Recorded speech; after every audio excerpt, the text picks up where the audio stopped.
دور موجود کے اندر کہتے ہیں کہ سب سے بڑا بم جو ہے وہ معیشت ہے۔ کسی قوم کی اگر معیشت کمزور ہو گئی، اقتصادی حالت پتلی ہو گئی، آج کے گلوبل ورلڈ میں اس کی کوئی عزت اور کوئی توقیر نہیں رہتی۔ میں کہتا ہوں یہ ضابطہ آج سے نہیں ہے، یہ جاہلی نظم جو موجودہ مہذب دنیا کے اندر یہ جو جاہلی قانون اور ضابطہ ہے، یہ جاہلیت کے زمانے سے لے کے آج تک ہمیشہ کار فرما رہا ہے کہ جس کے پاس چار ٹگے ہوتے ہیں اس کی بات بھی غور سے سنی جاتی ہے، اور جس کے پاس دولت نہیں ہوتی اس کی سمجھداری پر مشتمل باتوں کو بھی حفوات کہہ کے رد کر دیا جاتا ہے۔ اور اگر آپ کے گھر میں دانے ہیں تو آپ کے کملے بھی سیانے ہیں، اور اگر آپ کے پاس کچھ نہیں ہے اور آپ فصاحت و بلاغت کے امام ہیں تو آپ کی بات کی کوئی اہمیت نہیں ہے۔ عربی کا ایک شعر ہے کہ فصاحت و صحبان و خط و ابن مکلا و حکمت و لقمان و زہد و ابن ادہمی اذا اجتمعت فی المرء والمرء مفلس فلیس لہ قدر بمقدار درہمی۔ صحبان جیسی فصاحت ہو، ابن مکلا جیسا خط ہو، ابراہیم ادہم جیسا زہد ہو، اور لقمان جیسی حکمت ہو، اور یہ ساری چیزیں ایک وجود میں جمع کر دی جائیں، یہ ساری خوبیاں ایک شخص میں جمع ہوں، والمرء مفلس، لیکن وہ شخص ہو غریب، فلیس لہ قدر بمقدار درہمی، تو اس کا ایک کوڑی مول نہیں ہے۔ یہ دنیا کا ضابطہ ہے، یہ دنیا کا جھوٹا نظم ہے،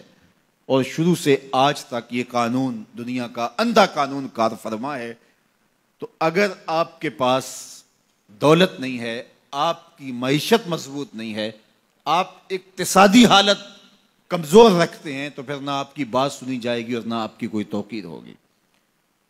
اقوام عالم کے اندر اپنے آپ کو کھڑا کرنے کے لیے اپنی اقتصادی حالت آپ کو بہتر کرنی ہوگی، اور اقتصادی حالت بہتر کیسے ہوگی؟ دیانت اور سچائی کے ساتھ اگر آپ بڑھیں گے تو آپ کو رستے نصیب ہوتے چلے جائیں گے، اللہ آپ کی مدد کرے گا، اللہ آپ کی نصرت کرے گا۔ دیانت کے ساتھ اور سچائی کے ساتھ جو قومیں آگے بڑھی ہیں، وہ قومیں کافر بھی ہوں تو انہیں راستے ملے ہیں، اور دیانت اور سچائی کو جن قوموں نے چھوڑا ہے، چاہے وہ تہجد گزار بھی ہوں، انہوں نے راستے مسدود پائے ہیں، راستے بند پائے ہیں۔ اس لیے یہ اللہ کا ضابطہ ہے، اللہ کا قانون ہے کہ اللہ جل شانہ اپنے طے شدہ اصولوں سے انحراف نہیں کرتا۔ تو اگر ہم چاہتے ہیں کہ ہم آگے بڑھیں تو ہم سب کو دیانت کے ساتھ، سچائی کے ساتھ آگے بڑھنا ہوگا۔ جن قوموں کے اندر خیانت آ جاتی ہے، وہ خیانت کسی بھی رنگ اور کسی بھی روپ میں ہو، وہ قومیں کبھی بھی آگے نہیں بڑھ سکتی، وہ قومیں پیچھے رہ جاتی ہیں۔ اور جو قومیں سچ کی بجائے جھوٹ کو فن سمجھ لیتی ہیں اور وتیرہ بنا لیتی ہیں، وہ قومیں بھی برباد ہو جاتی ہیں اور اپنی عزت کھو دیتی ہیں۔ آج دنیا کے اندر اگر ہم نے عزت کو حاصل کرنا ہے تو ہمیں دیانت اور سچ کو تھامنا پڑے گا۔ میں یہاں بیٹھ کے یہ بات کر رہا ہوں، میری بات آپ تک اور سوشل میڈیا کے ذریعے کچھ لوگوں تک تو پہنچ سکتی ہے، لیکن میں اس کے باوجود یہ بات اس لیے کر رہا ہوں، کم از کم جو میرے حصے کا کام ہے اس سے تو میں عہدہ برا ہو سکوں، اور آپ بھی اپنے حصے کے کام سے کبھی بھی غافل نہ ہوں۔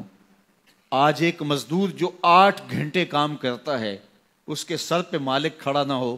تو وہ خیانت کرے تو اسے سوچنا چاہیے کہ اس نے اللہ کو جواب دینا ہے،